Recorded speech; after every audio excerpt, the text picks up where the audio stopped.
আসছো যে? তোর মোটরসাইকেল কই? বেচে দিয়েছি। বেচে দিয়েছো মানে? একটা গাড়ি ছেড়ে এখানে ওখানে যাওয়া হতো, গাড়িটা বেচে খেয়ে ফেললি। এইবার কিসে যাবা?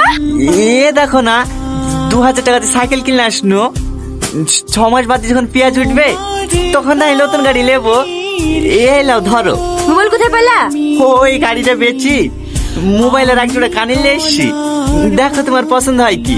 কে বলেছে তোমাকে গাড়ি বেচে মোবাইল নিতে? এখন তোমার বাজারে যেতে কষ্ট হবে না? ও হয় একটু কষ্ট হলে আমি ম্যানেজ করে নেবো, তোমার খুশিতেই আমার খুশি। ঠিক আছে, হাত মুখ ধুয়ে আসো, ভাত খুলছি। আপনি এর আগে আপনার হাজবেন্ডের সঙ্গে এসেছিলেন না? হ্যাঁ ম্যাডাম। এখন আবার কি সমস্যা হচ্ছে? ওই সমস্যা বলতে গেলে ম্যাডাম, ইন্ডাকশন দিয়ে কিভাবে বাচ্চা নেওয়া হয় না, ওইভাবে বাচ্চা নেবে। আপনি কি কৃত্রিম ভাবে বাচ্চা নেওয়ার কথা বলছেন?